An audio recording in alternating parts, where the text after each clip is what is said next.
Okay, welcome to Rges Algebra 1. This is Lesson 6B, and we will be covering 3.4 and 3.5.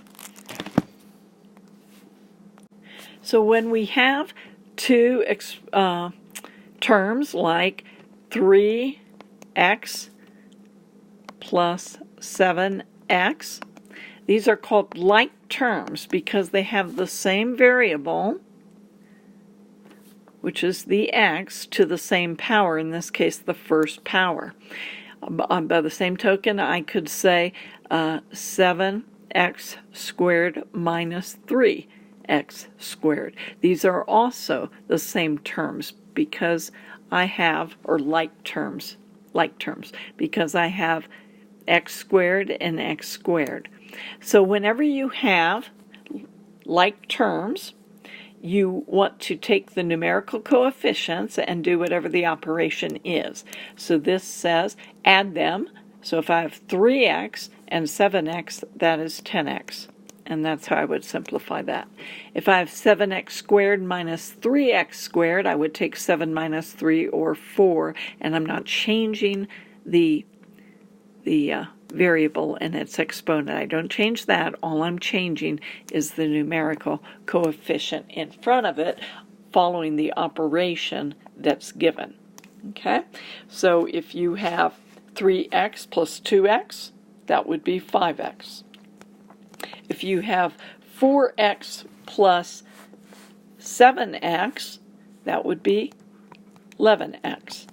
But if I had 4x plus 4y, I cannot do anything else with that right now. As far as combining those, if I'm saying combine like terms, they are not like terms because x is not the same as y. If I had 3x squared minus 2x, I cannot combine those when I'm combining like terms because x squared is not the same as x. So these, if you're combining like terms, would have to be left just as they are. Okay, so it's important you start learning to recognize that. So in example 1, if I have 7z minus 5z, and I usually like to put a cross sign through my z's to prevent you from thinking they're my 2's. So if I have 7 of those, 7z's minus 5z's, then I end up with 7 minus 5, or 2z. Okay. If I have, let's see, okay, I'm looking a little bit ahead. That's all I can do for that. Now the second idea, so that's combining. Let me just do a couple more. 8x minus 3x, like terms, so 8 minus 3 is 5x. 3a plus 4a, like terms, so 3 plus 4 is 7a. 5x squared plus 8x squared. X squared is my like term, so 5 plus 8 is 13, and you're writing in your term x squared. So work on the oral practice ones on your own. That should be no problem. Making sure you can do all of those. You don't have to write those down, just making sure you understand how to do those. Now that was the first concept. The second concept is what we would call factoring. So going back to this example, I cannot combine 4x plus 4y because they're not like terms. But what I can do is take out a common factor. In other words, I'm asking myself, what number or value or variable divides evenly into all the terms? Divide evenly into all terms.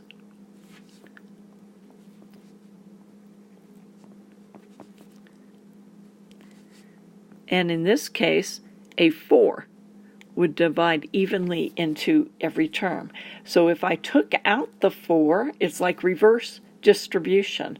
I would be left in the first term with an x, and in the second term, if I divide it by 4, I would be left with a y. To check factoring, do your distribution. This is 4x plus 4y, which is what I began. So factoring undoes distribution. Let's look at a couple more of those. What if you had 3x plus 12y? What variable or number would divide evenly into both? And the answer would be a 3, leaving me with x plus 4y. To check it, distribute 3x plus 3 times 4, or 12y. Another distribution, this is a little more interesting. If you had 5x squared minus 15x, I want you to think about this in steps. What, is there a value, a constant? Just a number that can divide evenly? Yes, 5 divides evenly into both. Is there a variable that divides evenly? Yes, one of the x's. So what would I have to multiply 5x by to get 5x squared, an x? And what would I have to multiply 5 to get 15, a 3, and x to get an x? Nothing else. So I don't want to put an x in this term.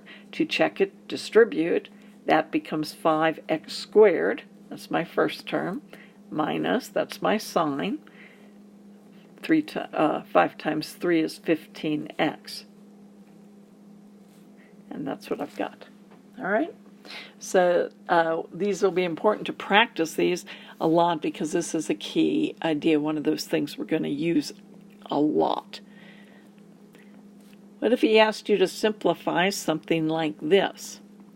Well, how would I approach that? First, I would distribute, so that's going to leave me with 2 terms. I already have 1 term here, so I'm expecting 3 terms on the second line.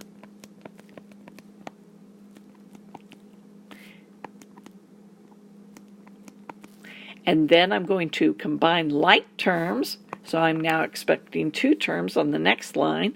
I'll typically write my x squared term before my x term. 7 plus 3 is 10x. And can I do anything more to it? And the answer is no. I cannot combine those. I could factor something out, but that's working in the other direction. So you only factor something out, making the distribution look, if you're asked to. Otherwise, when you're simplifying, you're doing your distribution in the forward direction and combining like terms. So simplifying looks like that. Okay, taking away the distribution, not putting it back in there. Okay, let's look at a couple more examples. Again, to simplify, I'm going to take care of distributions, and when I take care of the second distribution, I'm going to be very careful with my negative sign. So the first distribution will give me 15x minus 21. The second distribution will give me minus 2x minus 16. Hopefully you're becoming proficient with that. Combining like terms, I'll combine my x's. 15 minus 2 is 13x. I'll combine my numbers, minus 21 minus 16. Now this is where it becomes critical that you're very comfortable with your signed numbers. We're combining them. So this is the same as saying negative 21 plus a negative 16. That's, whether you write it like that on the next line or not, is not important to me if you can do it in your head accurately. These have the same sign. I'm going minus 21 minus 16. So adding the values together, I'm going to get 37, and it's all in the negative direction. So look at that very carefully. I ran over it fairly quickly, but that's the answer to that. So see, you should even pause and see if you can start again with the original problem and get that. In the next example, 6, I'm not going to do it, but be careful when you just have a negative in front to be sure to distribute the negative sign. That would be the same as negative x plus 9. It's like thinking negative 1 times x is negative x, negative 1 times negative 9 is positive 9. Okay, so be careful there. And that should be enough for 3.4. For 3.5, they're talking about several axioms for addition and multiplication. These are important important to know, and they're not that difficult to learn. Let's go over them, and you do want to memorize them, okay? If I have, let's say, 2 plus 5, that is the same as 5 plus 2. And because I have changed position, first I have the 2 first, and then the 5, and then I have the 5 first, and then the 2. I've change of position. That is called the commutative property. Commutative. It's like like where you're commuting in traffic, you're changing your place. So commutative property, that would be for addition, because I see an addition sign. If I had 2 times 5, and that's the same as 5 times 2, I'm still changing position. So that's commutative property, but this time of multiplication.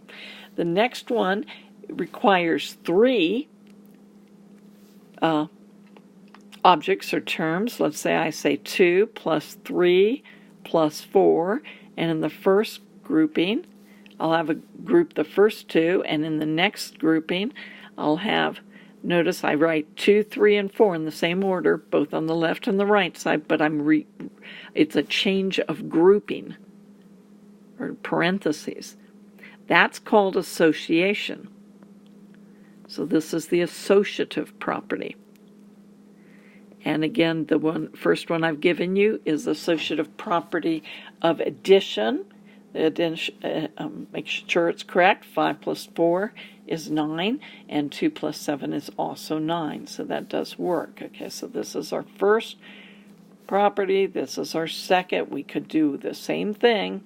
2 times 3 times 4, first grouping the first 2, equals 2 times 3 times 4, not changing the order, but changing the grouping, and that would be the associative property of multiplication.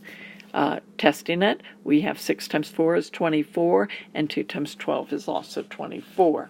Distribution, you've already been learning. Distribution simply does both operations, so we don't say distribution property of multiplication and distribution property of addition. Instead, it is a dual operation. It's multiplication over addition. So that would be 4 times 3 plus 4 times 2. And you've already been doing distribution. On the next page, we have some more properties. When we have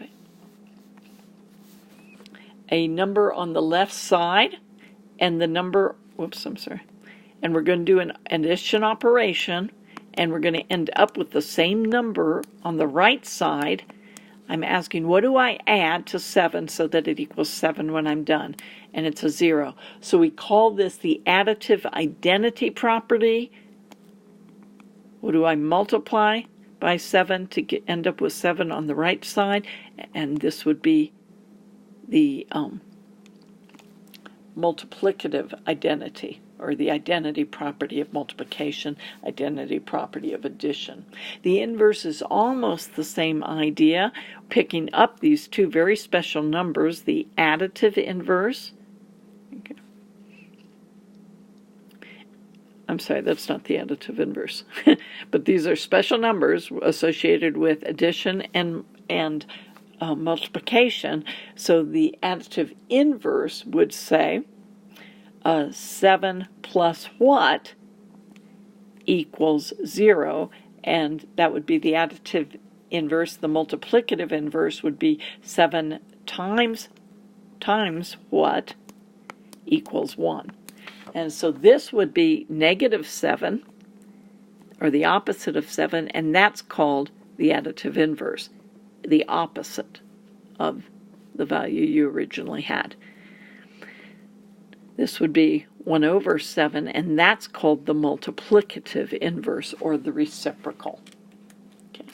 So then they have the multiplication property of -1. It says if you take any number and you multiply it by -1, you are going to get the opposite. That's called the multiplicative property of -1. The multiplicative property of 0 says if you take any number and you multiply it by 0, you're going to get 0 as your answer. So you want to learn the names of these. I wanted to go over to emphasize the proper things so you can see it, and you want to learn how to name each of these and recognize them. Now when they get into steps, as in example 2 or example 1 and 2 on page 111 and 112, look those over very carefully. What they're asking is, as you go from step 1 to step 2, what's the logic? What is the proper property that allows me to do that? And if you have trouble on those, we can review several of those as we come together in class.